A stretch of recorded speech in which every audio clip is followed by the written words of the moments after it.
Bonjour, good afternoon. My name is Subhashish Ghoshal, and I'm the director of the Trottier Institute for Sustainability in Engineering and Design, or TISED, as we call it. I wish you all a very warm welcome. So before we begin, on behalf of TISED, I'd like to acknowledge that McGill University is located on land which has long served as a site of meeting and exchange among Indigenous people, a territory on which we are very fortunate to gather today. So, just for the benefit of our visitors, I'd like to say a few words to introduce TISED and to explain the context of this keynote conversation event that we're having today. So TISED was established about 10 years ago in 2012 with a generous gift from the Trottier Family Foundation. Our mission is to inspire and support innovative engineering and design solutions and to build intellectual capacity and sustainability at the Faculty of Engineering and at McGill. We are primarily engaged in catalyzing research, in enhancing education, in public outreach, and in participating and enabling public policy forums towards sustainability. Our major themes on which we do all of this work is sustainable urban infrastructure and development, renewable energy and energy efficiency, sustainable industrial practices and manufacturing, and climate change adaptation and resilience. We work closely with others, both inside and outside the university, and in particular with our sister institution, Institut de l'Énergie Trottier at École Polytechnique. So over the years, TISED has inspired tremendous momentum in research on sustainability. And many of my TISED colleagues who are engaged in this groundbreaking research are here in the audience today, and I hope you will have a chance to talk to them during the reception that will follow at the end of this event. With regards to teaching, I'm thrilled to share that we're launching later this year a unique, truly interdisciplinary master's program in sustainability in engineering and design that will look to train the sustainability change makers of tomorrow. It's really a one-of-a-kind program, and we are very excited about it. The event today is organized and led by Dr. Bruce Lourie, who's here at TISED as a scholar in residence this year. We are privileged to have Bruce here with us, sharing his knowledge and wisdom gathered from decades of work towards Canada's most significant sustainability achievements. Our Scholar in Residence program allows us to host a high-profile sustainability expert for about half a year to work with us, our students, and our partners to advance sustainability in our core research areas. Bruce has been very busy sharing his knowledge from his work as president of the IB Foundation and his leadership at many, many influential initiatives such as the Transition Accelerator and the Canadian Institute for Climate Choices. It's a real privilege to have Bruce here with us. So Bruce has an amazing line of speakers for tonight, and there will be some follow-up discussions with others on identifying new climate-fighting approaches and technologies, and this event really is the kickoff for these discussions to follow. Before I hand over the floor to Bruce, I would like to express on behalf of TISED our sincere thanks to the Trottier Family Foundation for the generous gift that has enabled TISED and much of what we do. I would also like to acknowledge many other benefactors of TISED who have helped expand our mission of research, education, and outreach through their generous gifts. So with that, I'd like to turn the floor over to Dr. Lourie.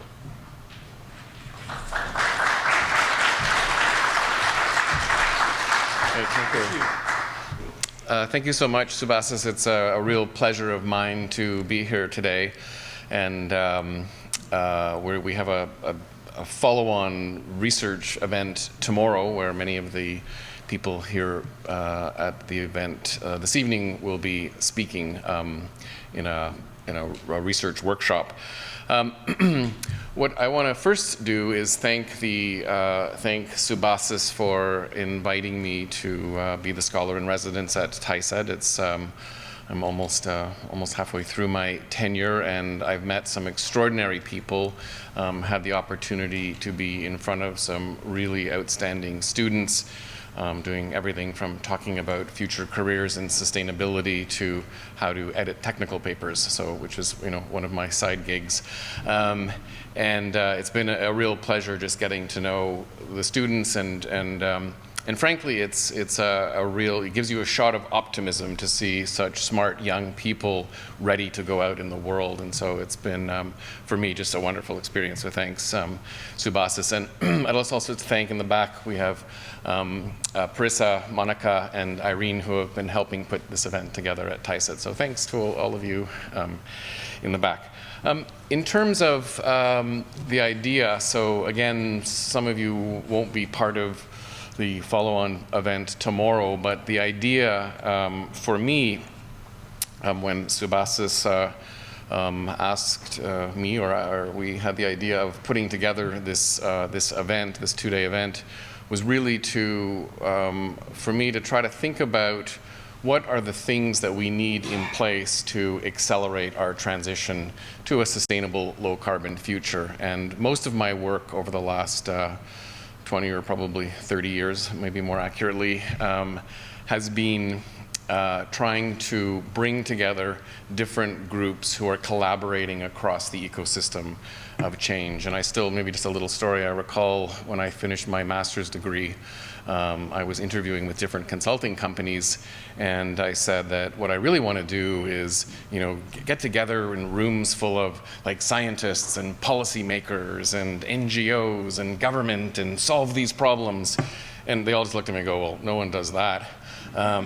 So anyway, I set up my own consulting company. I did that for 12 years, and then got into the foundation world, where I continue to do that. So for me, it's this idea that, how do we connect the brilliant minds of the people that are doing the research in universities to the policy systems, the political systems, the business systems that will ultimately convert the work, the ideas, the technologies into structural change that will ultimately get us on the pathways that we need to be getting onto for sustainability. And again, I'm actually, I figured I was talking to the other day about this, but I'm more optimistic, I would say, even in the last 6 months than I have been probably in the last many years, just seeing the work that's being done, the people that we're working with, many of you in the room, and as we'll see shortly, the presentations from Sara and James, who I've had the pleasure of working closely with, the kind of systems thinking that is starting to pull all of this together. And we'll be getting into some more detail on that at our event tomorrow. We will have some opportunity for questions, so I would encourage anybody following the presentation by James and Sara to ask questions and engage in a conversation. And I think I think I'm going to leave it there and just see. So Sara unfortunately couldn't join us in person. Sara Hastings Simons, is a professor at the University of Calgary doing some amazing work on energy transition, but she has some duties with her classes and students that kept her in Calgary. So she's going to be joining us virtually. But first, in person, James Meadowcroft. There he is, behind the pillar.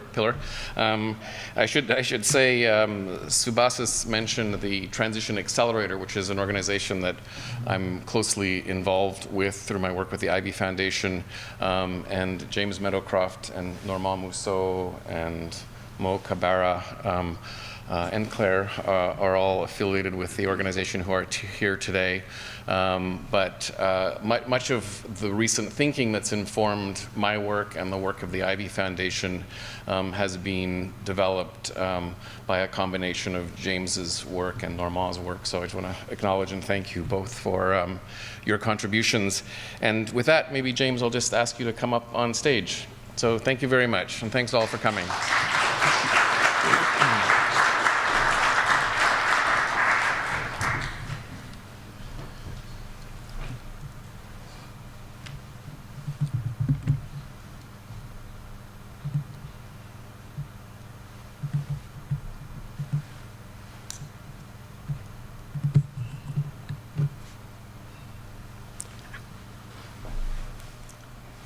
Great. Okay. Well, thank you, Bruce, and it's great to be able to talk to you today. I'm going to talk, well, the title of my talk, as you can see there, is called Accelerating Innovation for the Net Zero Transition. And I'm going to engage with some of the themes that the more detailed academic studies will be getting into tomorrow. But I'm, in a way, trying to just set a little bit of the scene about in what context are we looking at innovation policy and technological development when we're thinking about moving towards a net zero society over the next couple of decades. It's actually easier for me to look up at the screen than to look at the little screen. So this is the outline of what I'm going to be talking about. I should talk for around 20 minutes, something like that. And I'll be dealing with these three basic topics. Briefly, why is net zero so difficult? What does a transition perspective, which I'll explain what I mean by that, what kind of light does it shed on this challenge of moving our society towards net zero GHG emissions over the next couple of decades? And then finally, what would a net zero innovation policy look like? And we'll see if I get the right buttons to advance the slides. There we go. Okay. So firstly, why is net zero so difficult? So I assume everybody knows that by net zero, which basically flows out of the Paris Climate Agreement, the idea is that within a couple of decades, we will be able to balance any residual GHG emissions with removals. In other words, there will be no new net additions of GHGs to the atmosphere by 2050 or a little bit thereafter. So the first thing I want to say is this is really, really hard. And it's challenging globally, but if we just think about doing it in Canada, it is not a trivial thing. And still, I think at the political level and the level in society, maybe generally, it's not yet appreciated what this really means. And there are 3 points I want to make. So the first is our continuing dependence on fossil fuels. So despite things like electric vehicles and decarbonizing the electricity supply, still about 75% of end-use energy in Canada is supplied by fossil fuels. So 3/4 basically of our energy comes still from fossil energy. The second thing is that there are important non-energy related emissions. So a little bit less than 20% of emissions in Canada are what you can think of as process-related or practice-related rather than being based on the combustion of fossil fuels. So this is on the industrial sector, you've got things like cement manufacture and steel, that the chemical processes involved them produce emissions. You've also got agriculture, where 4/5 of agricultural emissions, which together make up about 10% of the Canadian total, are related to how we actually farm, to animal agriculture, to the use of nitrogen fertilizers, synthetic fertilizers, and so on. Getting rid of these emissions is really hard. Okay, so maybe it's hard to get rid of fossil fuels, but at least we have more of an idea on how to do that. You can electrify a lot of things. You can have low carbon fuels. But getting rid of some of these harder to decarbonize sectors is a real challenge.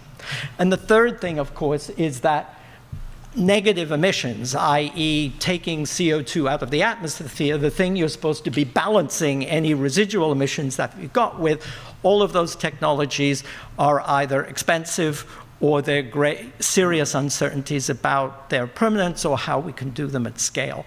So all of these things mean that getting to net zero actually is a significant stretch. But to think of it another way, if we think about what are the foundational pillars of industrial society that we built over the last couple of 100 years, fossil fuels, oops, no.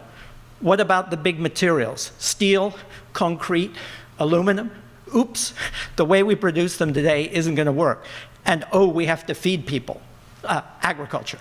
So each of the kind of fundamental energy, food, and materials all are serious problems in order to get to net zero. So last point kind of relates to the last one about negative emissions being a bit dodgy. We need them, but there are questions about them, suggest that as a practical thing, what we have to do first over the next couple of decades is really drive down emissions in every sector as much as we can, so that there's the smallest amount left that we have to balance with negative emissions. Okay, so the next thing I want to jump on to talk about a little bit is transitions in socio-technical systems. Apologies a bit for the jargon, but my research basically looks at how change occurs in large-scale societal systems of social provisioning, how we move people, how we move freight, how we feed people, how we build our cities. My hypothesis here is that we can draw some lessons about this for the challenge of getting to net zero, and I'll point to a couple of these in a minute.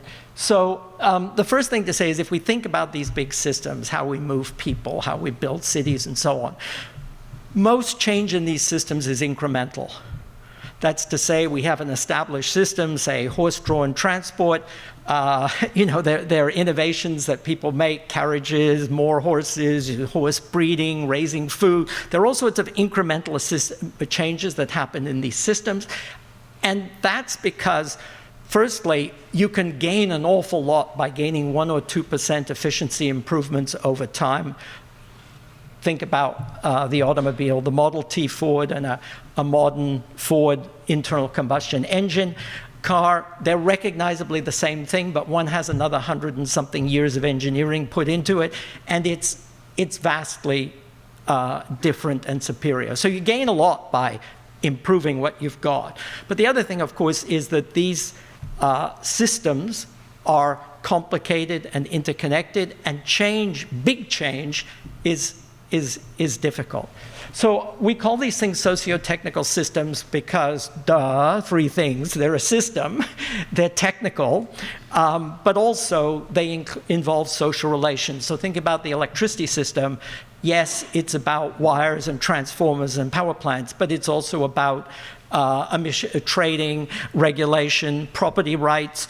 And if you want to understand how these systems work, you have to understand the social and political way the system is built, as well as the engineering interconnections. So most change in these systems is incremental. Sometimes you get a big leap. So think about moving from horse-drawn transport to the automobile, or sailing ships to steamships, or sewage systems based on outhouses and collecting night soil to plumbing and indoor toilets and so on. So the fact is many of these systems, and we've seen many of changes in them if you look back over the past 100 or 150 years, and these bigger leaps we talk about as transitions. And I'm just going to run through really quickly some of the key characteristics, and keep in your mind the idea that moving from horse-drawn transport to the automobile, or sailing ships to steamships. These are the kinds of things, or the electrification of society. If we look at them all, some of the key things, firstly, they're multidimensional and multi-actor. It's not just like Edison comes up with a light bulb. There are entrepreneurs, there are regulators, there are public, there are finance issues. So the change is on it involves consumer taste, business models, and so on. So the change is not just one thing, it's a whole system that is transformed. Secondly, you get innovation in something new, but you also get something dies. So when the car came, all those farmers who were making wheat and hay and so on to take to the cities to feed the horses pulling the cabs, they actually moved to farm something else. We can see this today with what happened to print newspapers with the move to digital, or Kodak and the filmmakers when we switched to digital cameras and so on. So something grows, but there's also a decline as well. Thirdly, these transitions, the big ones, are uncertain and messy. Some technologies don't pan out. Lots of companies go bust. There are hype cycles. Investors lose a lot of money. The change happens, but the change is turbulent.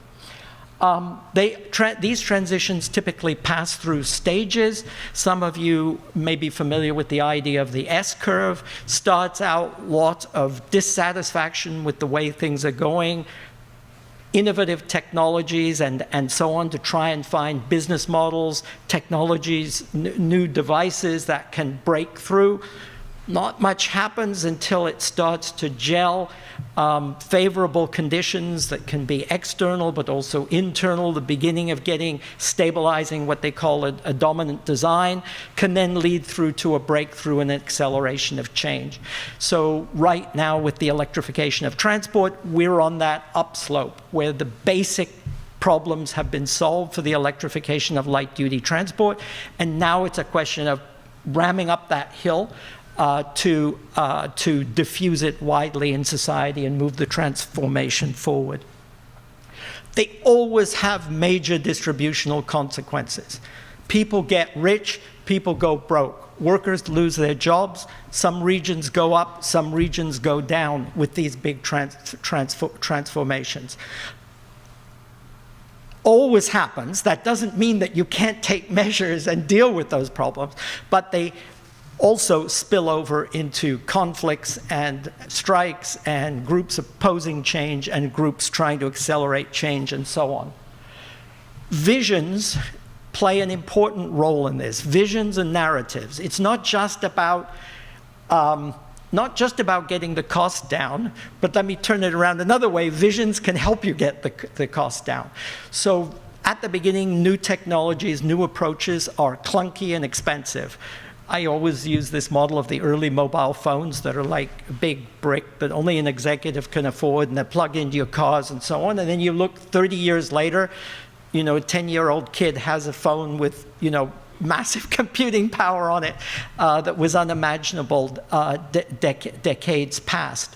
So new technologies don't work. You've got to get capital. You want to inspire. And these visions help mobilize capital, coordinate actors, get political, regulatory reform, and so on. You can think about someone like Elon Musk, who's fantastic at spinning this. He created a Tesla company that just could make cars for millionaires at first, but he's had this idea of everyone can own an electric car, and these visions help drive change. But of course, government can play a role in building such visions as well.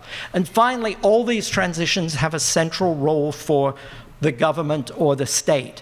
People often think, in the past, technological change was driven by private actors, entrepreneurs wanting to get rich, but climate change and environmental questions are different because it's a public good. Well, all of these historical transitions I've talked about, electrification, many others, states were involved, and for various reasons. One is they often see geostrategic or military advantage in pushing new technologies and transformations. Think about satellites and rockets.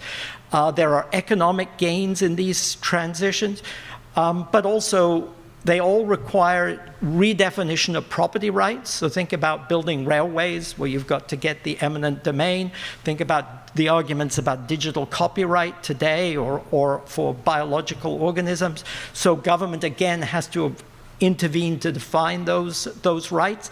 And also, of course, political groups that want change or oppose change reach in and try and mobilize political support. So these transitions become politicized. So now I'm going to rapidly, of course I've summarized like huge volumes of literature disgustingly in a few bullet points, but now I'm going to quickly do the same with, if we think about those transitions, what are the lessons, or what does that help us thinking about climate change? So the first thing to say is that we should think about moving to the low carbon society not as a transition, but as a series of transitions in different sectors and different regions that have quite different conditions, different rates, at which they're proceeding and so on. So not one transition, but many. So we need transition in the social mobility. We need transition in the electricity system. We need it in the built environment and the way cities, we need it in agri-food. And these are not like all one thing that a couple of regulatory tools can all make this happen.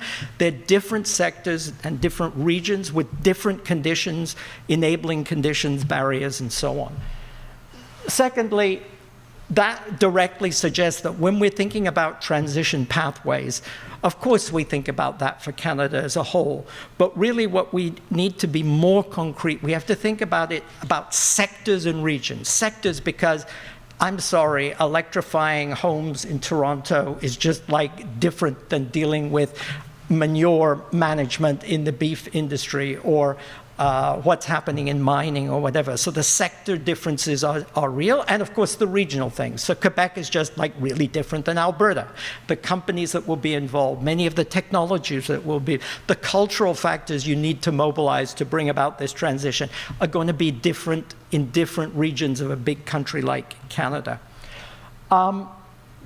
Policy should, I mentioned earlier that transitions have different phases. Policy should be designed to recognize those phases. There's no point thinking you design one policy and it's going to solve it. You need a completely different policy framework to nurture a new technology that's not yet ready for market in areas where we don't have solutions.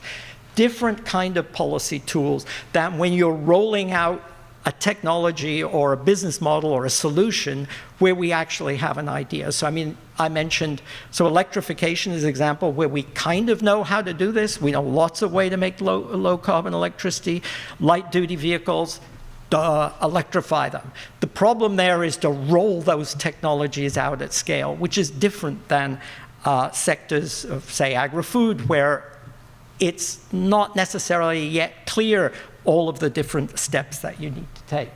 So broader stepping back from this, it suggests that the test when we're thinking about what's good policy is the focus should be on what kind of policy or action does it accelerate system change? Because essentially what we're trying to do is flip a system. In the same way that they went from a system of horse-drawn cars to automotive vehicles, today we want to flip light-duty vehicles from everything based around an internal combustion and engine and gasoline to one based electrification on a decarbonized electricity system.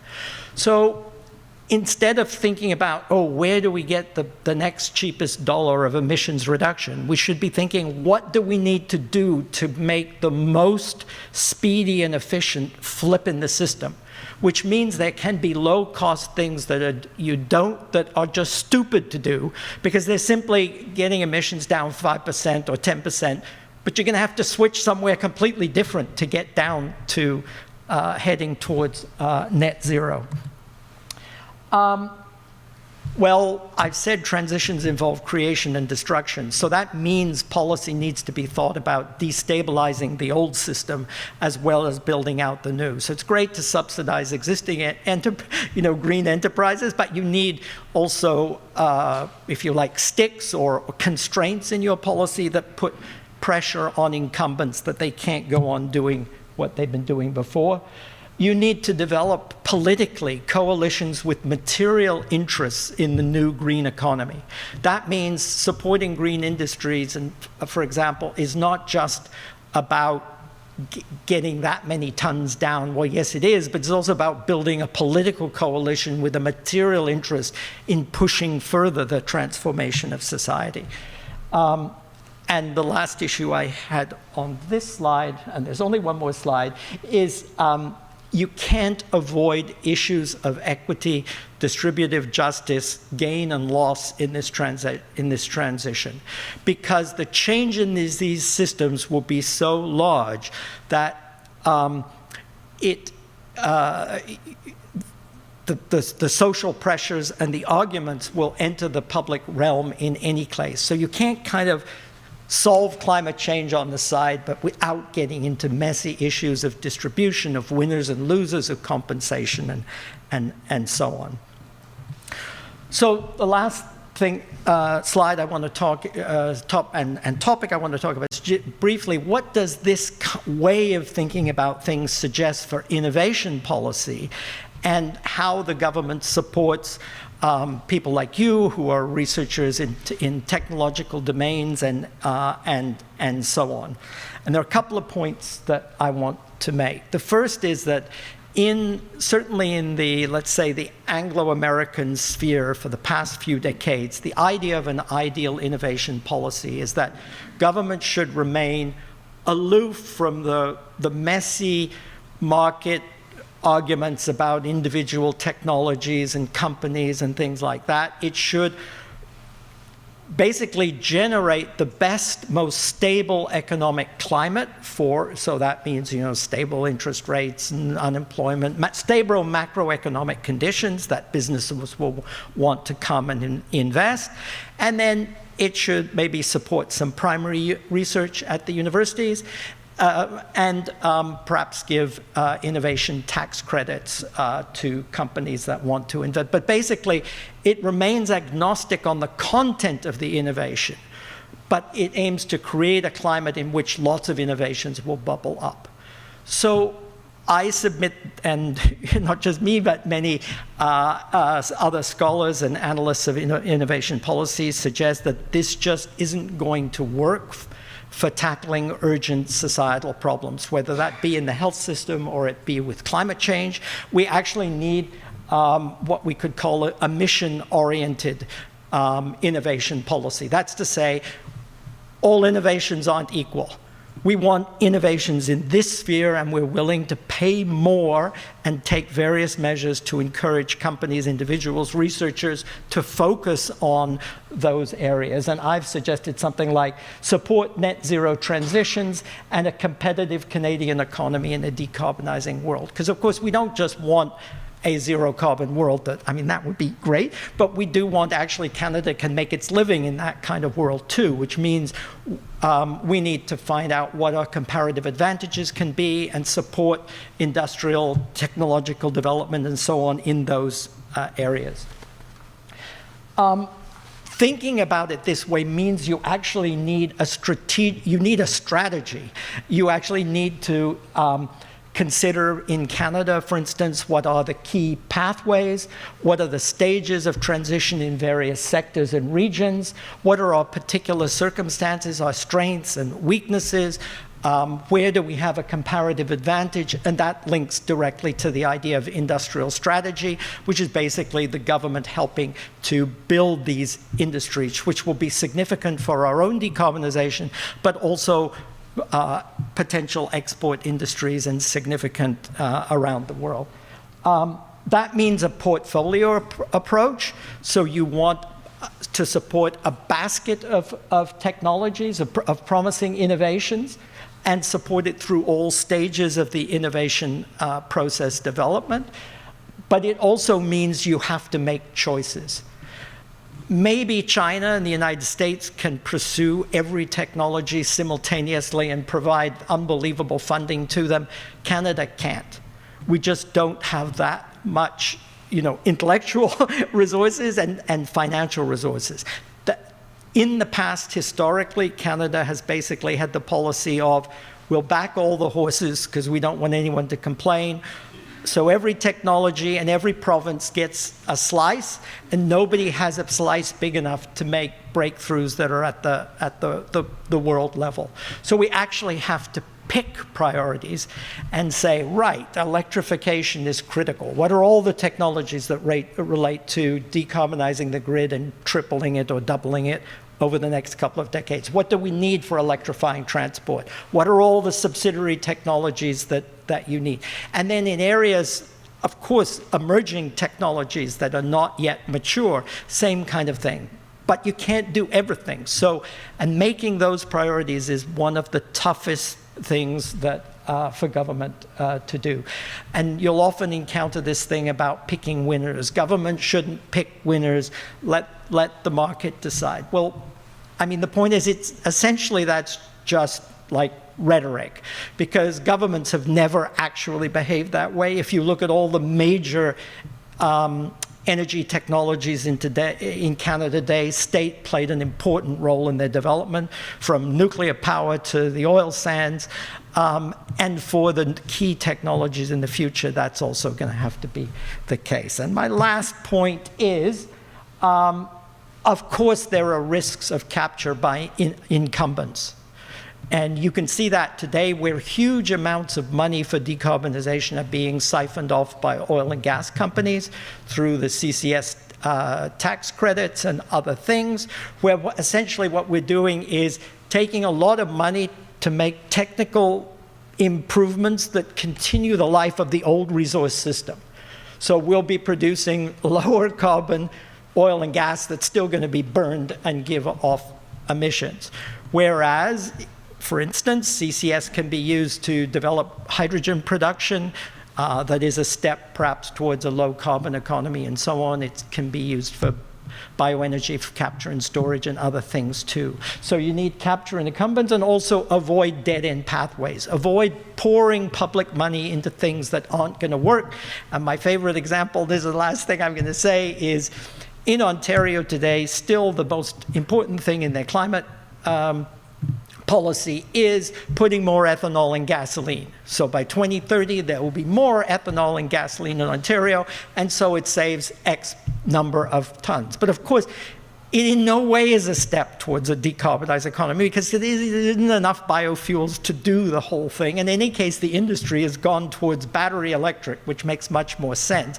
So every money that we're applying into subsidies for farmers and for biofuels companies to make ethanol for cars is just, going down a dead end, which isn't a general attack on biofuels. They have a place, but that isn't the place. Thank you very much.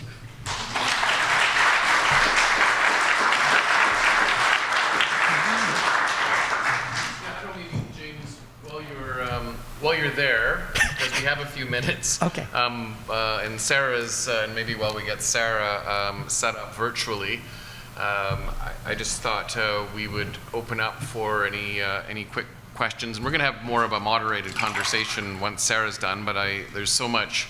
I mean, I know James's work well, but I always have questions when you speak, James. But I'm going to ask if anyone out here has some questions for James. Yes. Yep. Right, microphone. Oh, and there's a revolving microphone. Hello, thank you, James. I'd like to hear you on issues of equity.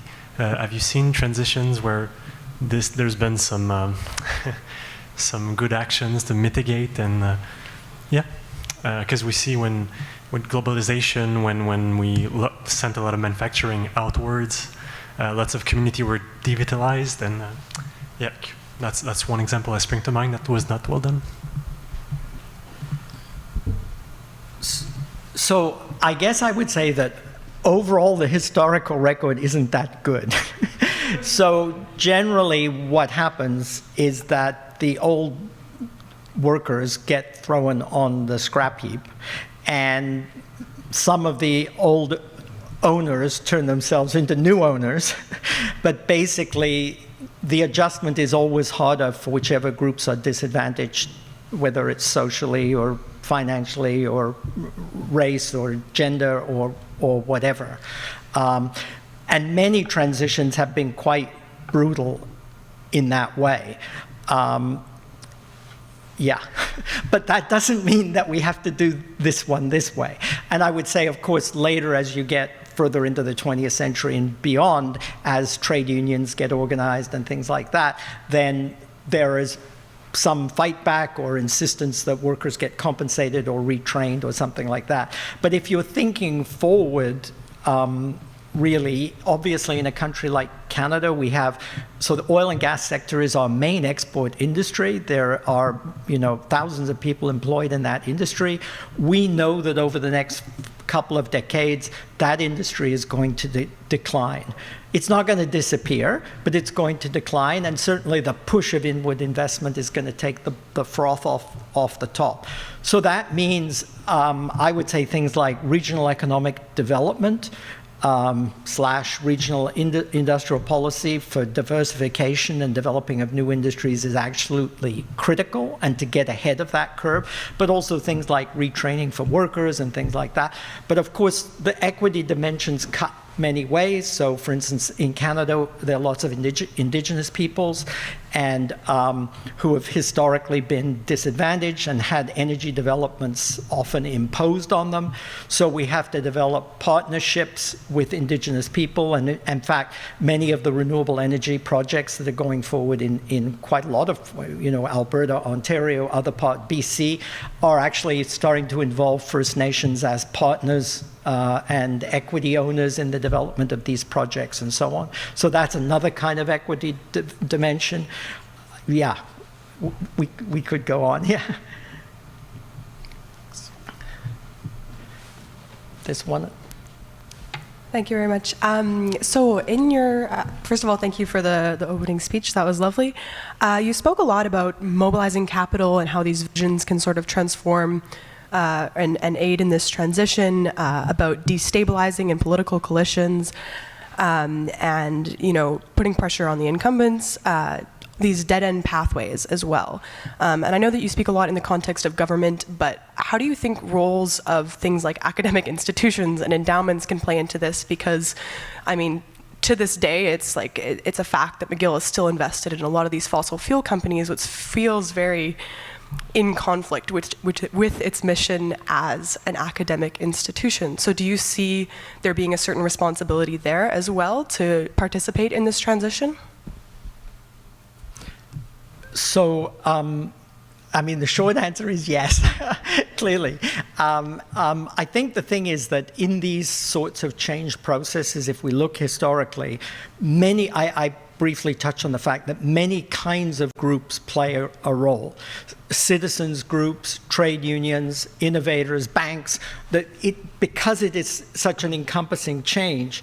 And certainly if we think about moving towards a net zero society, there are different kinds of action that we need. So we need actions to build up new companies, and we need research on new technologies.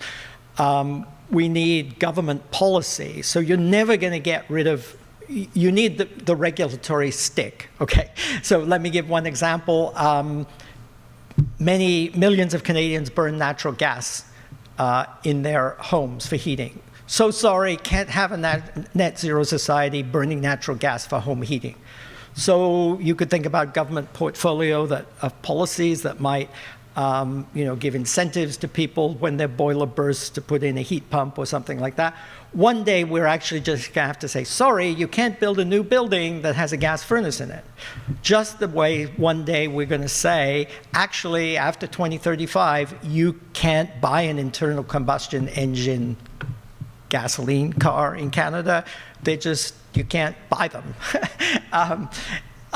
So I'm getting back to your thing. So you need many different strands, but one strand is you need civil action and pressure from progressive institutions, educational institutions, and things like that. So I don't know how many people saw that the Royal Bank the other day got named as the principal bank in the world, with the bank with the highest loan and support portfolio in the world for the fossil fuel industry. To me, that's an incredible statistic, because Canada is not the biggest country in the world or the most populous or has the most capital, but our biggest bank has the biggest loan book out to fossil fuel. So it's amazing to me that there won't be some sort of public reaction to that. For instance, banks always like to sign young people up and university students when they go off to college as their first bank. Why wouldn't people say, well, let's just encourage people not to do business with the Royal Bank? Or, for example, you mentioned, I think, endowments.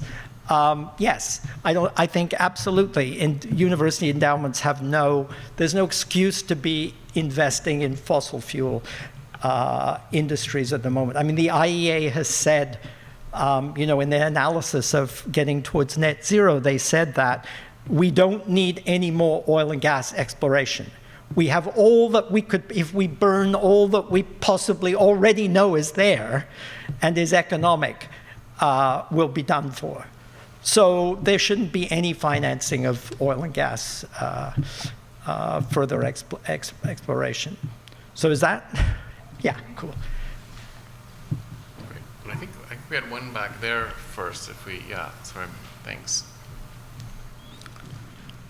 Hi, thank you so much for the talk. I thought you had some really nice points. I just have a couple of questions, and I hope you enjoy them. So the first observation was, and I find as a scholar, as an academic, I struggle with this because we have a lot of potential for reducing emissions at zero or low cost. So I think those are still important. We do want the systemic change, but if we don't do them, then that's more CO2 escaping the atmosphere, which led me to also want to ask you the question, if we're going to be picking winners, that might take some time.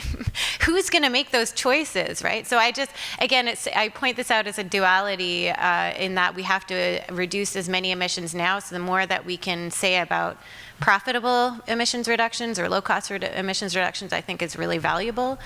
But breakthroughs are important. So how could we possibly make such decisions with all the different priorities? And there's questions of equity in that as well. So I'll leave it there. Okay, so obviously that's a really important and complicated question, and there's no simple answer to it. But I guess what I would say is, I think you have to approach the issue from the question of what do we know about the potential for flipping the system as a whole to get it on a pathway towards net zero.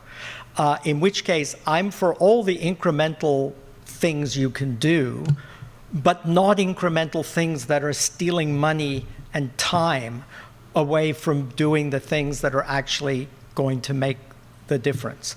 So that's why I think electrification of light-duty vehicles is a good example, because the technology is developed to the point that we can do that. I'm not saying all transport problems in society will be resolved by that, but still, in a few decades, there's still going to be tens of millions of cars on Canadian roads, and they better be electric, or you can forget any hope of getting to net zero. So that's why I think the ethanol in the fuel is a good example. Yeah, it does shave a little bit off the thing, but pouring all the money into it is just, that money could be put into building charging stations or things like that. So I'm not saying don't insulate your house, because that will make it a little bit, it'll make it more comfortable for you, and you'll burn a little bit less gas. But the key thing to realize is that you got to get rid of that gas furnace. Not today, maybe, but when it burns out, don't put another one in. Put in a heat pump. And in many parts of Canada, some parts of Canada anyway, you'll be saving money with a heat pump. In the Maritimes, they do a lot of heating with fuel oil, and a heat pump is right now cheaper. And they work in cold climates. And my own house is heated with one, and it neither bankrupted me nor froze me this winter, because they've been technologically enormous advances in the last 15 years in low temperature heat pumps. And you asked an equity point, but maybe somebody in front had one too. And two quick final questions, and then turn it over to Sara. And right here, thanks.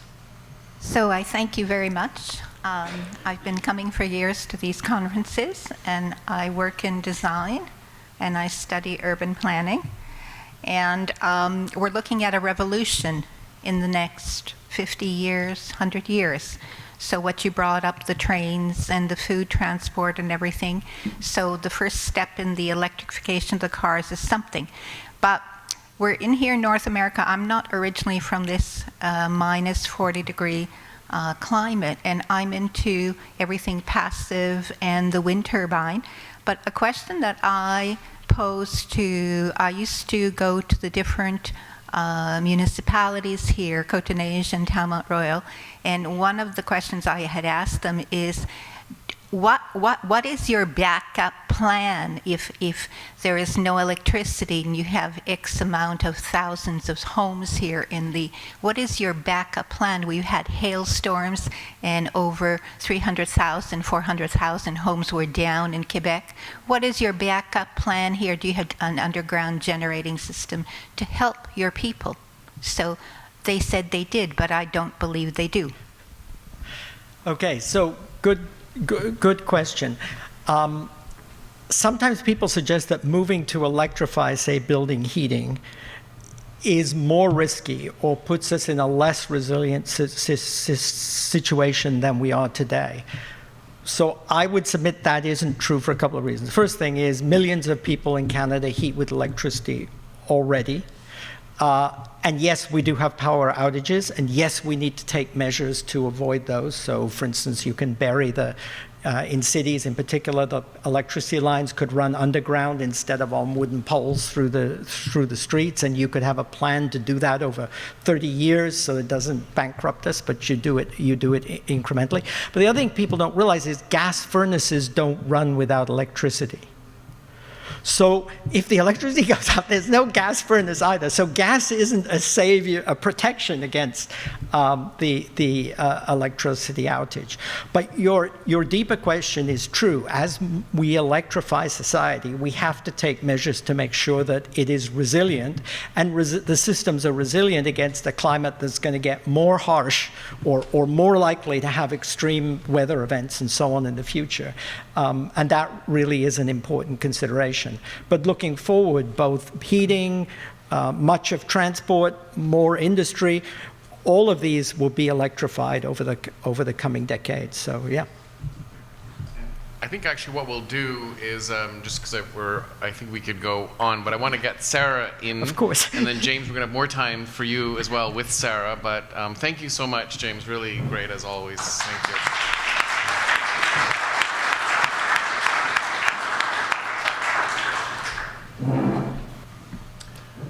Great. You may start, Sara. Wonderful. Okay, I'll go ahead and share my screen. Thanks for having me here virtually from a place in Canada where it can get very cold. So I thought I would, approach this really of sort of trying to answer this question of how Canada can lead in the net zero innovation space. And it was great to listen to James. I think I'm going to talk about things that are really complementary and maybe go deep on a couple of the areas that he brought up. So in some sense, I set out to answer this, at least to start with. Obviously, spoiler alert, of course, it's not as easy as this. But if I think about what Canada needs to do in these kind of two easy steps to lead in this space, one, we have to figure out what it is that the future energy mix is going to look like globally.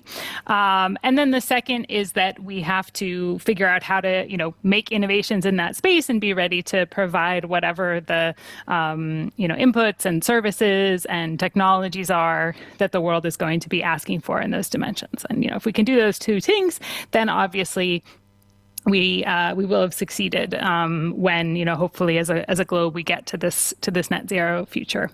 And I picked these two steps, and what I'd like to spend most of the time on today is talking a little bit about what are the challenges, why is it that those two steps are actually hard to do, and then what we can do to try to overcome some of those challenges within each of them. Because I think that if we could, hopefully it's I think it's sort of obvious to see if we could just do each of these two things, then obviously we would be in a very good position there.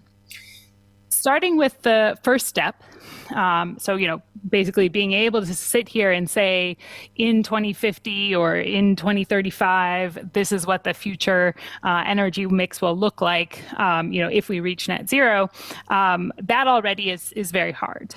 Right. And I think that that's hard, not because, we don't have good enough models, but that there's actually a range of things that we don't know. And I'm going to talk in a little bit more about, why that is. But looking at it from the big picture perspective, I quite like actually in 2021, so not last year, but 2 years ago, when Bloomberg New Energy Finance put out their sort of yearly annual future scenarios, they did something interesting, which was to create these different scenarios that were all compatible with a net zero future. So they had them, they're listed here, this green, gray, and red. So basically, fast forward to 2050, you've reached this state of net zero emissions that James described.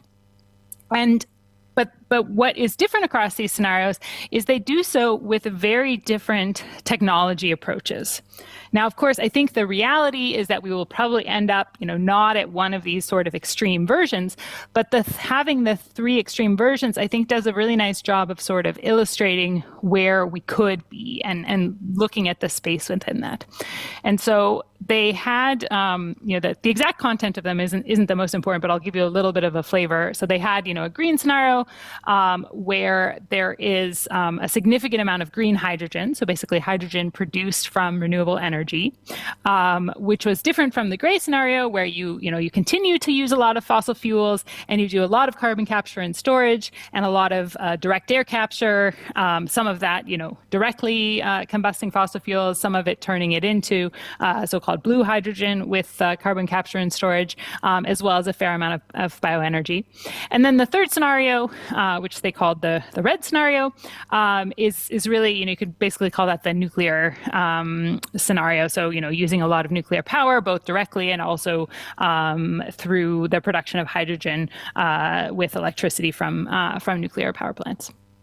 Of course, there are some things that are common across these as well, too, and you see this big box of electrification and renewable energy. So there's some things that, we sort of know where the world is likely to go if we're going to get to net zero.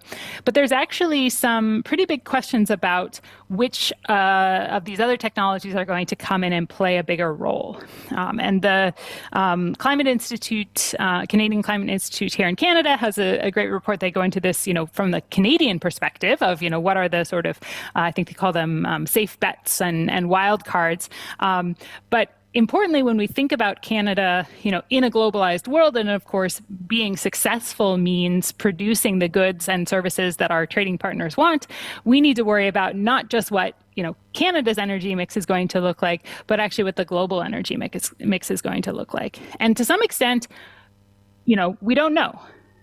And part of why we don't know, I would say, is not because, we don't have good enough models or we're not smart enough, but actually some of these things, depend on choices or on sort of evolution within other sectors such that we may not actually even be able to know. So certainly, one way to deal with this challenge is to say, well, let's, get a bunch of smart people in the room and have them, run models and try to understand what the future energy mix is going to look like. Let's get rid of these three scenarios and say this is what it's going to be. And I think we can do better there, and we need to continue to do better there. Part of doing better there is really making sure that our models are responding to changes as they happen. But part of it is also understanding that there are some of these things that we are simply not going to be able to sort of know. And so I picked two examples here. Hindsight is 20/20. It's very easy to kind of cast stones at these, but I put them forward because I think that they are illustrative of the kind of challenges that we face. And so the two that I have here are the installed capacity of two different types of solar technology, and then hydrogen personal vehicles. And so on the graph on the left-hand side, when we talk about solar technology, if you go back to the 1980s, you had, and then even into the 90s, you had these sort of two technologies, so solar photovoltaic panels that, we all recognize now from rooftops and big solar farms. But you also had a second solar industry, if you want, that was concentrated solar power. So that's those big, they can be parabolic troughs or sort of mirrors that are all pointing up at this, at some kind of tall tower. And whereas solar photovoltaic takes energy from the sun and turns that into electricity. Concentrating solar power really takes directly the heat energy from the sun and then typically eventually turns that into electricity, but through a different process, a process more like what we do, when we burn natural gas in a power plant and we create electricity there. And if you go back to the, as this graph shows, if you go back to, 1996, for example, we actually had more concentrated solar power capacity built around the world than we had solar PV. Obviously, I think everybody knows how this story ends. And, I don't even have 2020 on this graph because you wouldn't be able to see the rest of it. Concentrated solar power did grow somewhat from this 2006 picture, but it has been largely overtaken by solar PV, which has, recently been declared now, I think, by the IEA, the cheapest form of electricity, not just now, but in history. And if you go back and look at, why that is, I think there are, you could argue that there are some things maybe that one could have seen coming, but there's a mix of technological sort of progress that happened, but there was also a way in which the solar photovoltaic industry was actually able to piggyback off of the broader semiconductor industry and really, use many of the technologies that they had used to bring down the cost of producing these big silicon panels.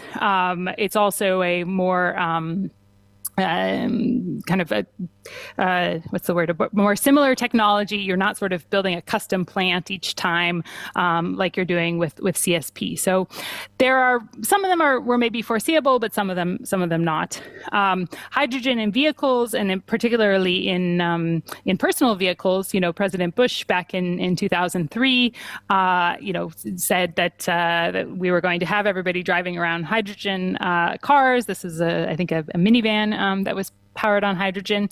And I think at the time, this is not just, again, not just a sort of bad prediction on the part of this president, but many people thought that, and there was, again, sort of this real race, and hydrogen technology and electric vehicles were really neck and neck. And again, there we had, of course, advances in lithium-ion batteries, as well as sort of some of the head start that EVs can get through our existing electricity infrastructure, to the point where today, I think most people think that within the personal vehicle space, at least, electric vehicles really are dominating and are going to continue to dominate, and we're not actually going to be driving hydrogen cars. And so this is, as we think about how we plan for the future, part of that is to realize that there's only so much that we can actually know about which technologies are going to be part of this net zero future.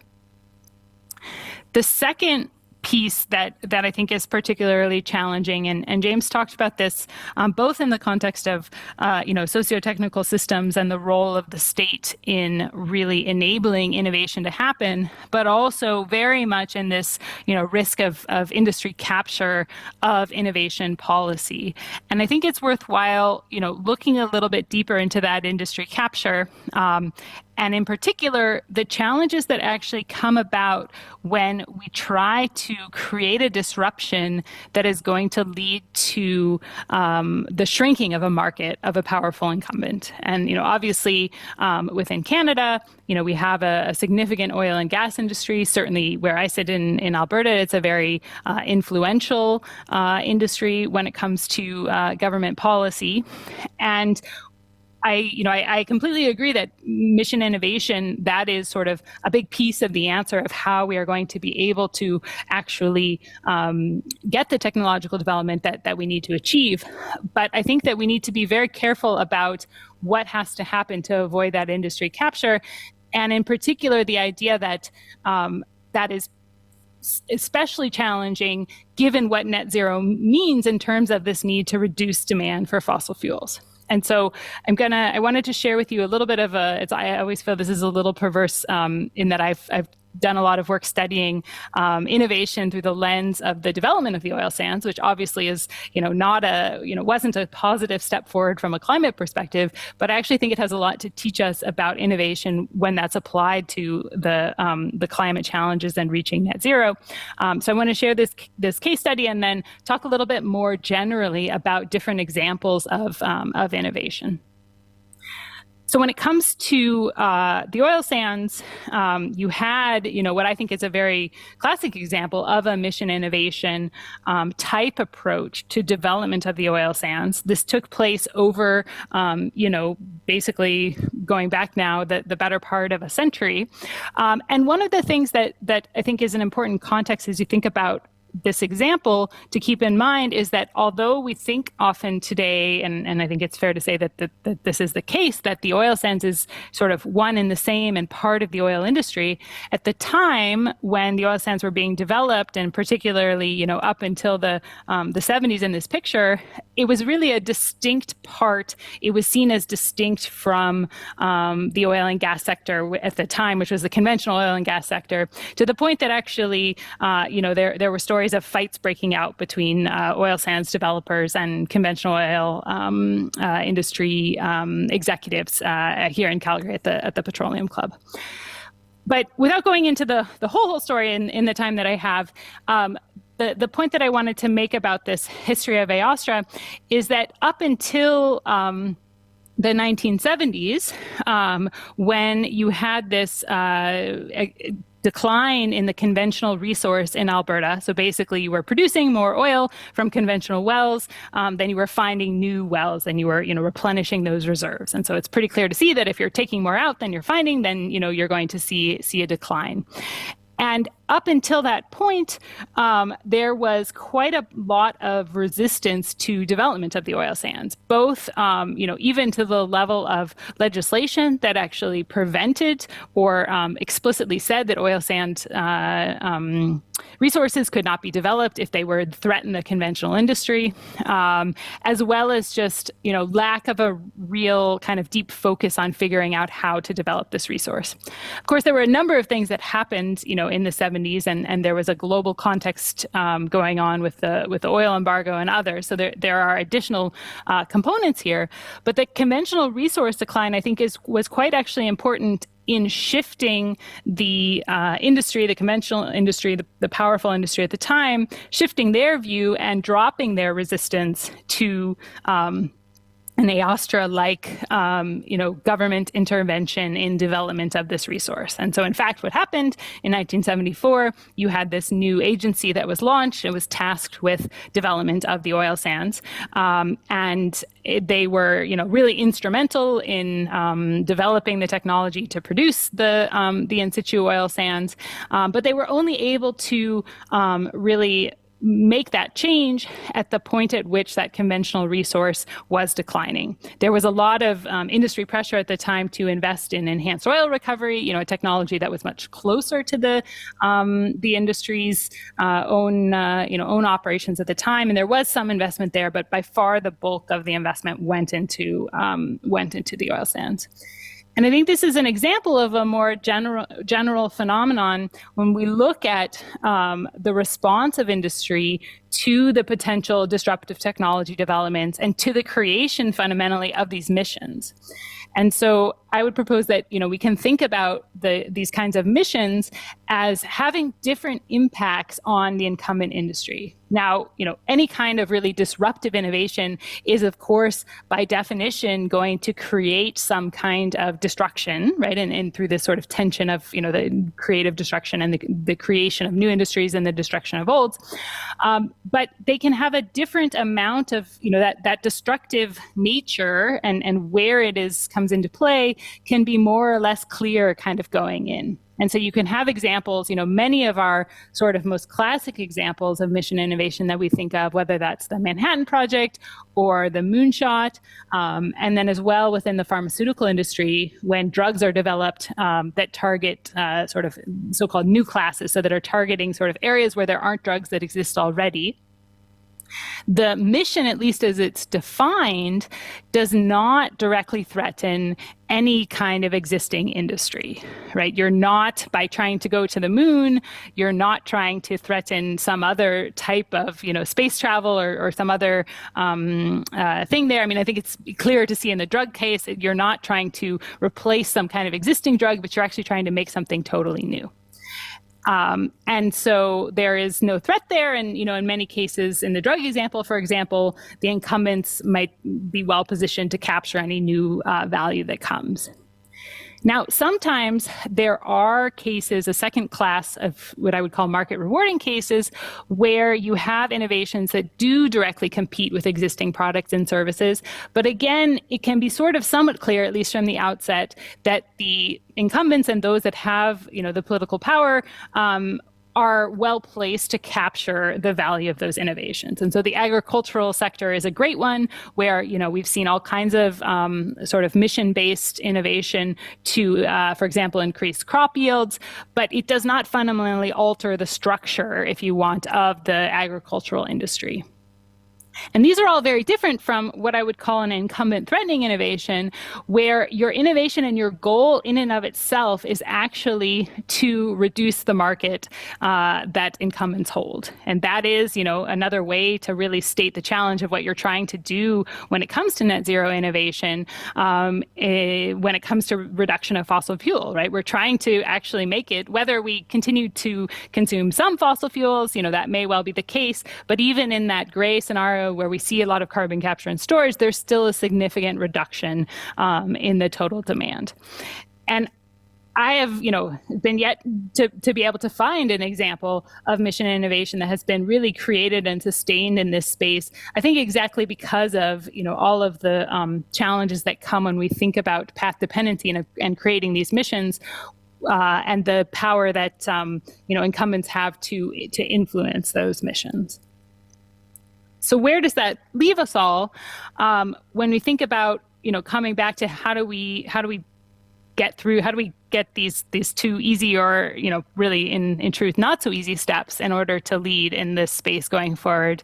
And so the first, going back to this idea of we are not going to be able to know what the future energy mix and innovations are. We need instead to develop an understanding of the range, to have an ability to sort of look at the whole playing field, look at the set of scenarios where we could end up, and then test our innovation plans. And as James was saying, there is a need to do some picking of winners, to create some choices, some areas.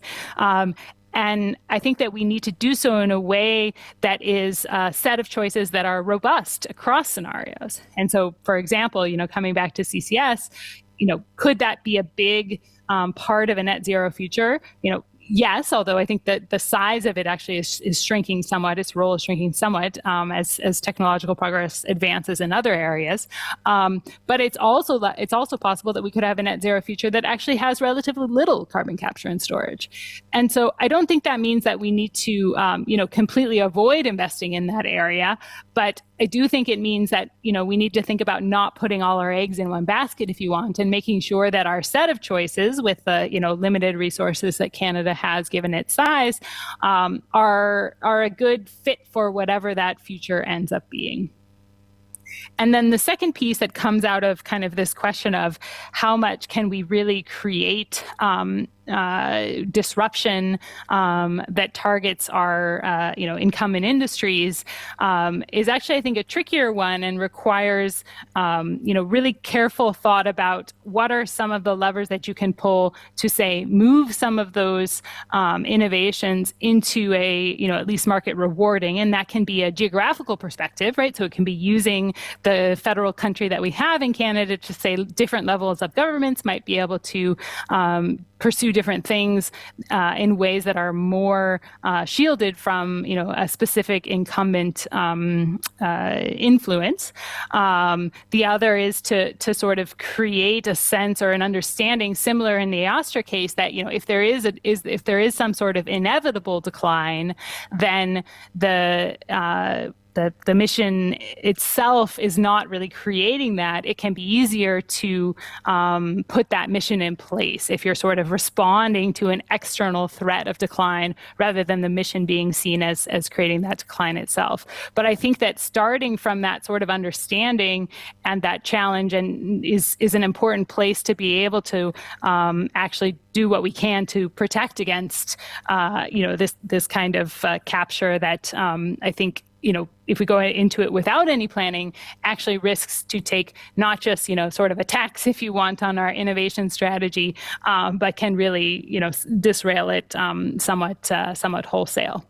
And so going into, the rest of the conference and thinking about the innovations and different technologies that we're talking about, I think my main point is to encourage people to sort of filter them through these two lenses and to think about, how does it fit either against potential energy futures that we could have globally, as well as, where if there are technologies that have significant amounts of support, trying to sort of step back and understand where is that coming, how does that technology, in principle influence an incumbent, and then where does that support, how much of that is coming from a sort of pressure for capture versus the technology itself being inherently an area that makes sense given some set of scenarios.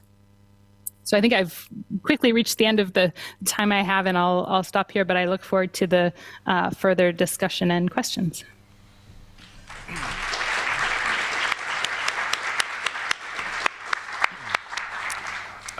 Thank you so much, Sara. That was outstanding. And James, can I invite you up as well to join the stage? So it's remarkable how little I coordinated the two of them, and yet how perfectly coordinated they were. So thank you both for that. So now open questions. François? Oh, we have a microphone.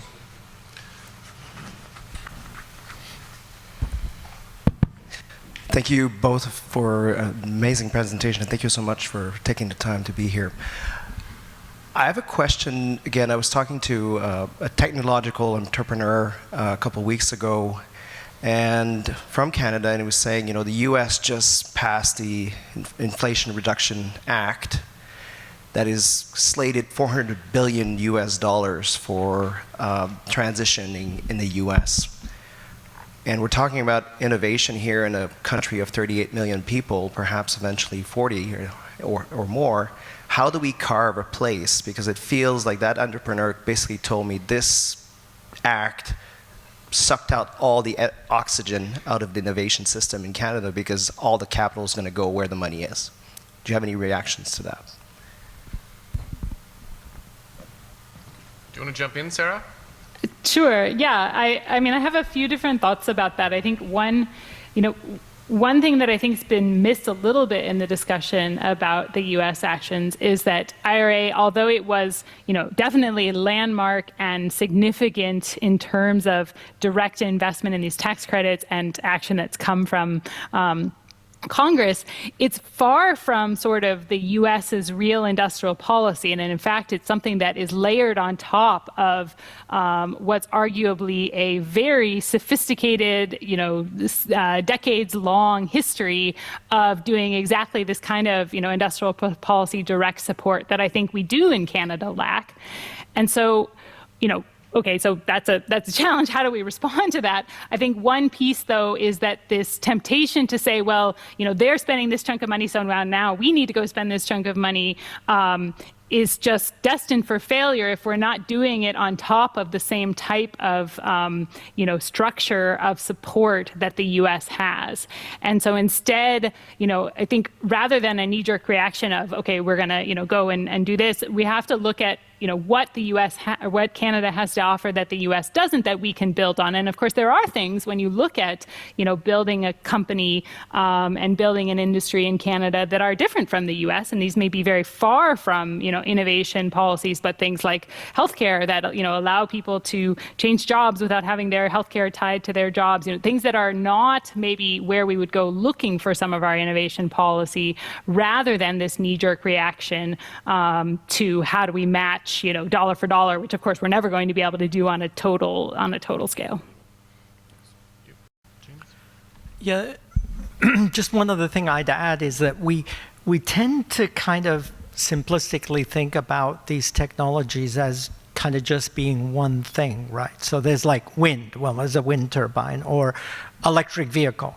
But each of these technologies is made up of hundreds or, in some cases, thousands of different components and elements.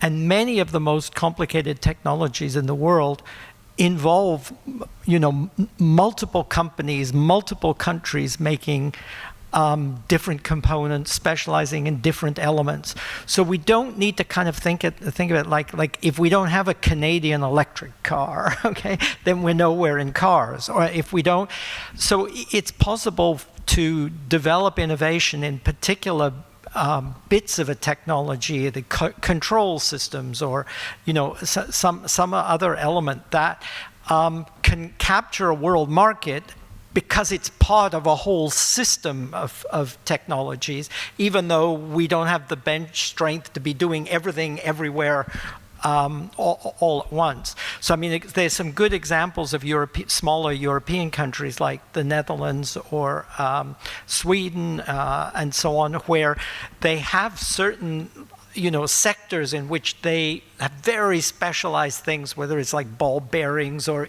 something where they really are good at it. So I think when we're thinking about this innovation space, we need to realize it's way more subtle and very variegated. And what you need is how to develop a kind of clusters where you develop a bunch of these elements that fit together as part of a larger strategy. Thanks.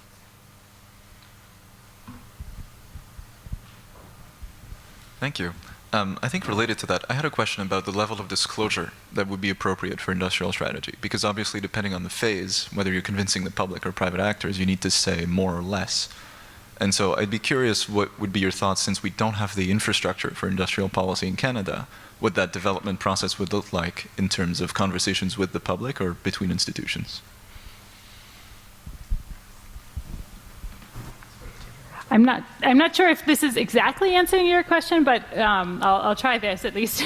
So when I look at the U.S. and what they do in industrial policy, I feel like it's a little bit like Fight Club. It's like we don't talk about Fight Club, we don't talk about industrial policy. A lot of the industrial policy sort of machinery of the U.S. Was put in place by leadership who actually outwardly would say they were against, big government and against government being involved in these types of things.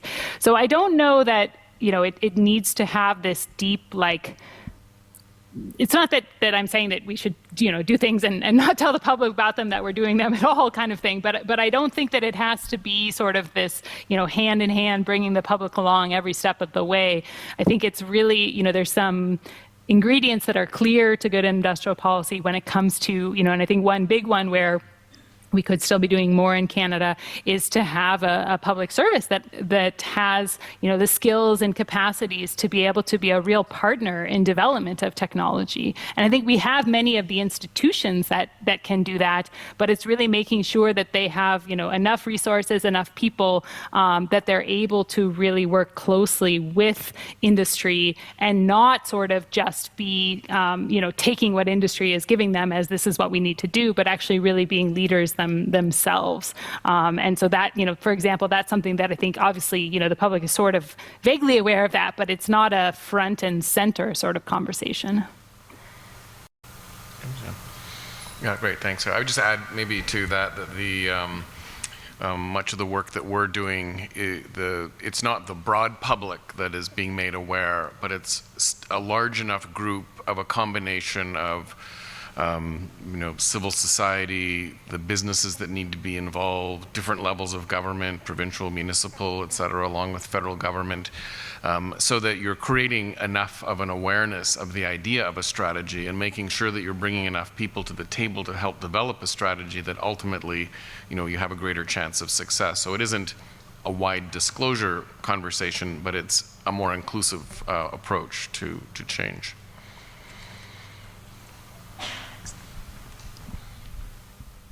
Hey, thank you. There's been lots of interesting ideas here, but I wondered if we could step back a little bit, thinking about water resources. And when we realized that the supply of fresh water was running out, we changed from supply-side management to demand-side management.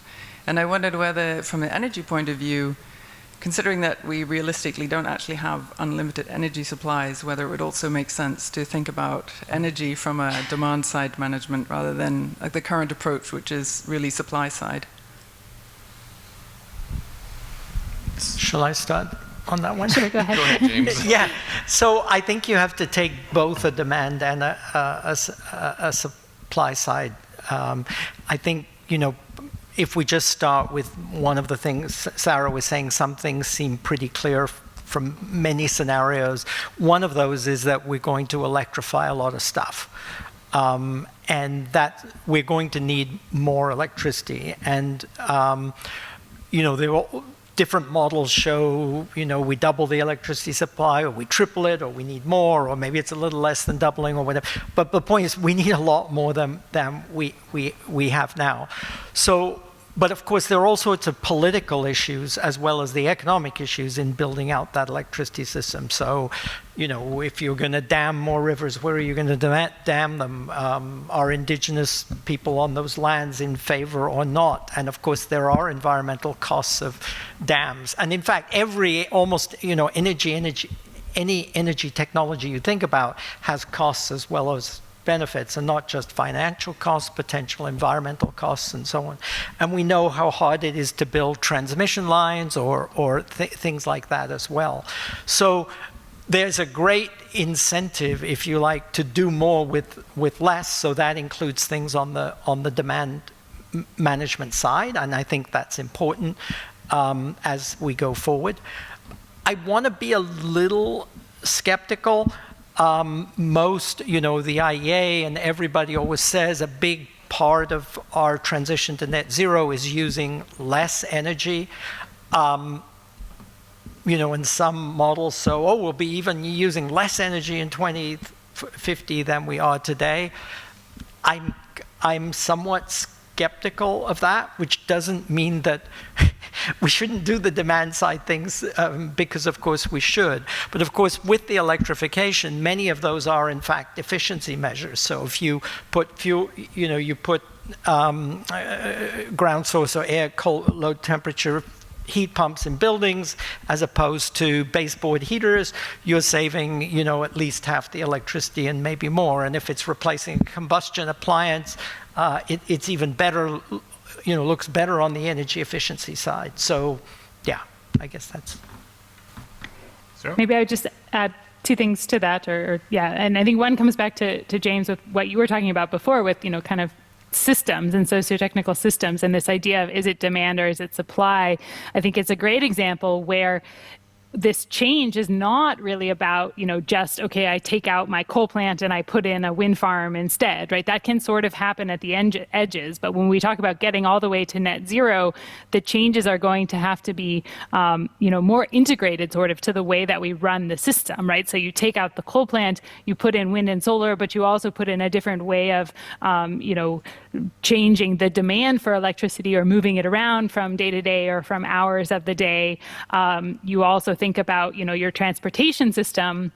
Sure, some of that is replacing your internal combustion engine vehicles with electric vehicles, but it's also then thinking about when you have an electric vehicle, what are the other form factors that can now come in? Because nobody wants to ride a bike with an internal combustion engine strapped to it, but doing that same thing with a battery and a little electric motor might actually be not just something you do because it uses less energy, but actually a better way to get around in a certain place. And so I think as soon as you sort of start to draw those threads, one sees how it is this more fundamental change that does lead to kind of considering both sides. Which comes back to then actually one of the questions earlier on about the resiliency of the heating system, say if it becomes electrified. Of course, one of the most resilient ways to heat and cool homes is to have homes that don't need a lot of energy going into them on an hourly basis, right? Because they have better insulation and they're able to maintain their temperatures, right? So certainly we need to think about how we make our electricity systems more robust, but part of that resiliency actually can be also looking for ways to need less energy at a given, specific moment as well, too. Right. Yeah, thanks, Sarah. And I just point out that it's a very important question because I think a lot is being done right now on the demand side. It doesn't get talked about as much. A lot of people don't like to, politicians kind of shy away from it. Why are we paying people to save energy? That kind of thing. But I think it is a big part of what's happening right now. And so part of the purpose of this event and following on tomorrow is to make sure that we're talking about the technologies that are really important that maybe aren't occupying as much of the public discourse or political conversation that they need to. So just thank you for your question because that's bang on.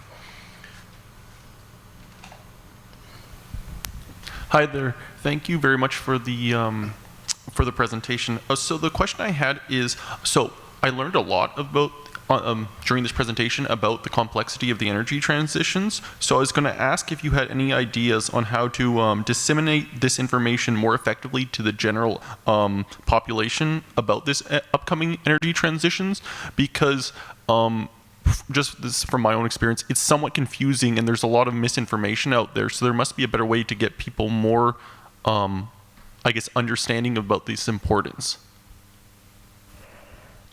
Isn't that your job, both of you? Oh boy, where to start on that one?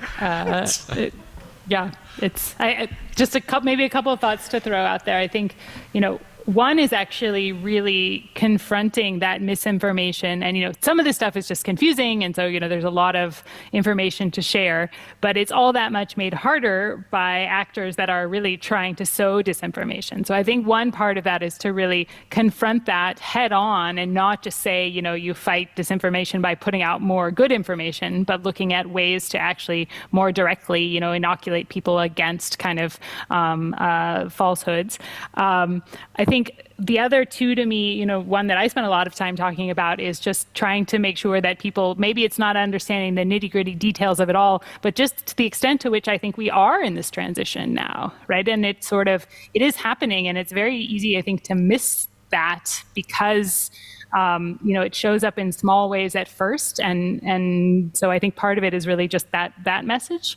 And then the third one to me is really about kind of meeting people where they're at and, explaining to them the transition in ways that they care about. Because, most people, to my chagrin, don't really sit around and think about, where their electricity comes from or why their home feels the way it does, right? They want there to be electricity when they flip the switch, and they want, their home to be comfortable. And so I do think that, of course, information is good. And as a professor, I love to teach people about all these things. But to some extent, a lot of also what we need to share is sort of more at that end use point of like, how is this going to change my life? How am I going to be, more comfortable because my home is heated with a heat pump than an oil heater, rather than kind of assuming everybody needs to understand, the coefficients of performance of heat pumps at cold temperatures.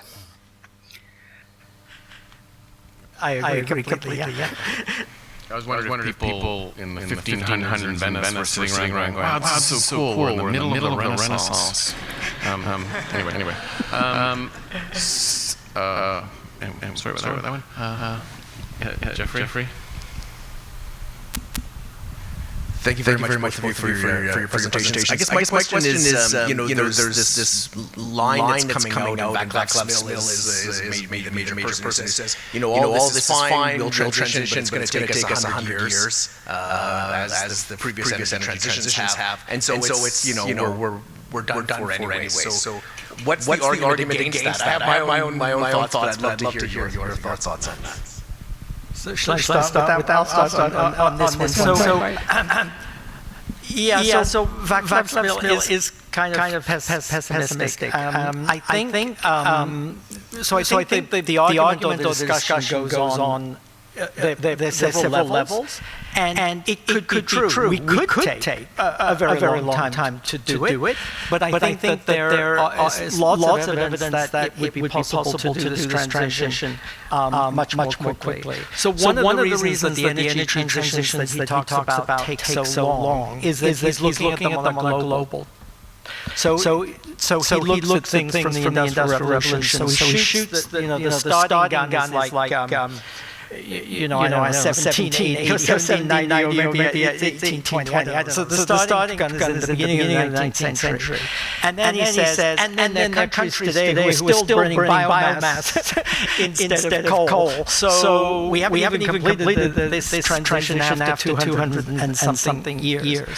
So the truth is that if you look at the problem of climate change, there are a certain number of countries, so first the rich countries and then a certain number of developing countries who are absolutely key. I mean, they're I think the top 20 countries or something have the lion's share of emissions. So one thing is you don't have to think about it all that way. The other thing is the transition itself is will be broken into multiple sectors. So for instance, light-duty vehicles that I've rapidly on about, that transition could really happen relatively fast. And it is going fast now. So in Norway, they're already above 80% of all vehicle sales are battery electric, not just hybrids or whatever. Okay, so it's still going to take time to change the fleets, but also as more vehicles become available and so on, the policy will change too. So the government will buy back will give subsidies to junk electric internal combustion engine vehicles. So they're heating for housing is another thing that can go relatively fast. Harder in Canada maybe than some other countries because we're a big natural gas producer, and there are elements that kind of take up the thing Sara mentioned, which is we're trying to do policy learning, but the people actively trying we don't learn, and we don't change. So I think one of the things that there's a couple of articles in the literature that look at energy transitions in specific countries and specific sectors, and they found I think about 20 of them that were accelerated and that really took quite quickly. So one was the Netherlands, for instance, shifting on the gas heating.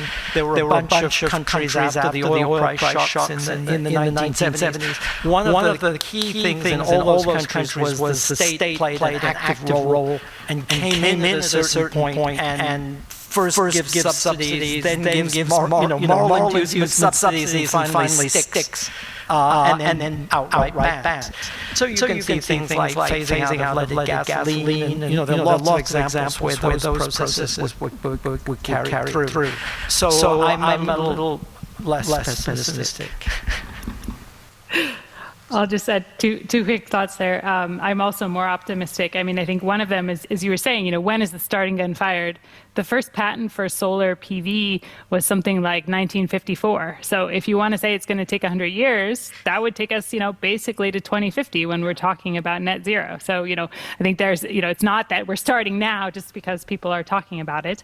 And then at the same time, I guess since I'm sitting here and I have access to this computer, I'll share this graph on the screen.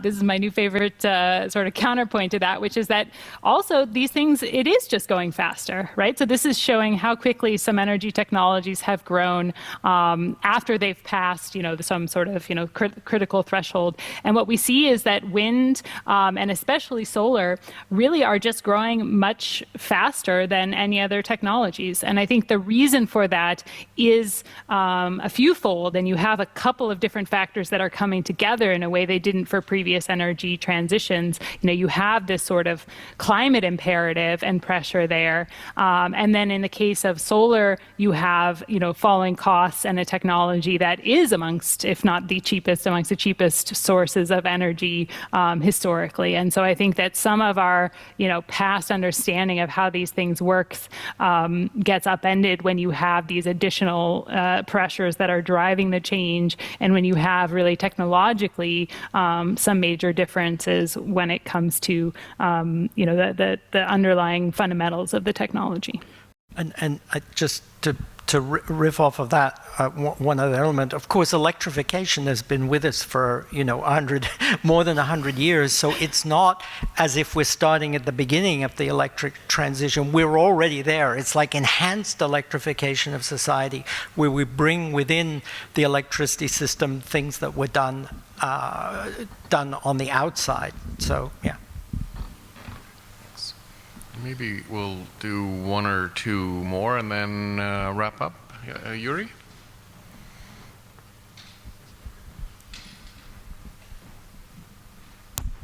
Thank you. So really enjoyed the presentation and discussion so far. I was reflecting upon outcome metrics, and we have been here discussing about carbon, which is a singular outcome metric. But we know that there are many others. Water was mentioned before, biodiversity is another. If we think about electrification, we still have big problems at the end of life of recycling and reusing of some of those materials. So in your frameworks that create a parsimonious understanding of these transitions, where do you position considerations for alternative metrics that we need to consider now if we don't want to be in big trouble tomorrow?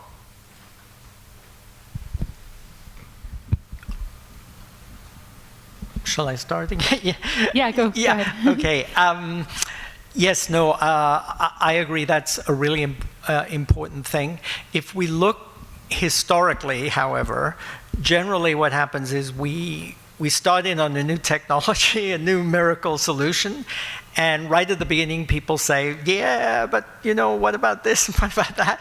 And eventually the solution takes off, and as you begin to reach scale with the problem, then you begin to get your teeth into it. So I'm not saying, oh, let's forget about recycling batteries for 20 years. But of course, it's as you begin to, the actual scale of the problem grows that you begin to get more political clout and so on for dealing with these. I mean, one thing I would say is that if we think about electrification of transport, to really make, battery electric is fine if the electricity is clean. Okay, but I mean, it's connected. So the battery vehicle, there's no carbon emissions at the point of use, but of course, where does the electricity come from? So we have to decarbonize the electricity system. But then you have to build the car. And to build the car, well, what power is being used to build the car? Well, that has to be green, but also there's the batteries and the materials and everything else, and the steel. So the thing is that sometimes people kind of say, well, electric vehicles are no better than internal combustion vehicles because look at all the, the waste they leave and the embedded emissions and so on. So, okay, so that's not quite true, because anywhere in Canada that you use an EV, you're already, for the use point of the car, giving less emissions than you would with an internal combustion vehicle. But the point is, we have to decarbonize the steel industry, and we have to decarbonize the aluminum industry, and we have to recycle the battery metals that will help decarbonization of the mining industry. So the point is, the system has ramifications, but you can't wait till we do all the things before we encourage people to buy EVs, because it takes 20 years at least to turn over the vehicle fleet. But we have to use those 20 years to finish the decarbonization of the electricity system and build it out, and attack then these other production systems, but also the loop that makes us towards a circular economy. So yes, it's important. I think there's some things that we can luckily draw on from previous experiences too, right? And so we know, industries that have high rates of recycling, we know some of the importance of approaches like extended producer responsibilities. So it's sort of making sure some of those key pieces are there as we go, versus having to reinvent things from scratch, because also we simply don't have time to do that. The other thing that, I don't know if this is exactly your question, but we're very focused obviously on emissions and carbon emissions for a good reason. I think there is a risk sometimes, because of the sort of value that we assign to modeling and the ease with which we can model emissions, that some of the other components of the transition don't get as much attention as they deserve. And I think that's something that, for example, the US has at least tried to do relatively well in IRA, where they have actually tied some of the subsidies to other metrics around labor, creating opportunities for historically disadvantaged communities, or cleaning up communities where they have very high levels of air pollution and things like that. So I think that's also important, and actually requires us to sort of not put models aside, but to sort of recognize the limitations of the analytical model and understand where we need to add pieces to it to make sure that we're doing things to end up with a future that looks more like one that we want. Yeah, and just to add to that, Sarah, I think if you look at maybe thinking about it in a slightly different way, I was very active years ago in the campaign to phase out coal-fired power plants in Ontario, for example, and that was described after the last coal plant was closed as the single largest, climate action in North America. But it wasn't done for climate reasons. It was done for smog, largely in southern Ontario. So it was an air quality issue. And the air quality issue wasn't even an environmental issue, it was a health issue. And the coal plants also were the largest contributor to mercury and mercury water contamination, and one of the largest contributors of chlorine. So there was like all of these issues together. And so one of my conclusions is that if someone was focusing exclusively on carbon and say trying to price carbon, we would have never phased out coal plants in Ontario, it wasn't until you took that comprehensive look of all of the different pieces and actually relates, of course, to the public and made it a public health issue, that was what drove the policymakers to, to make the change. So I think just reinforcing the point that an exclusive look at carbon and greenhouse gas emissions isn't necessarily the best way to deliver on these policies, but it's what gets, it's what gets modeled in a lot of these processes. I'm looking to Sebastis, I'm thinking maybe we should be wrapping up now. I don't know if anyone, maybe, or Sebastis, you have you're good, no questions from you, great. So I think maybe with that, I'm just going to thank Sara. Thank you so much, Sara. It was really great to see you virtually. I wish you were here in person. Always wonderful to hear your thoughts. And James, thank you so much for coming and joining us tonight. So, and thank you all for coming out. Thanks so much.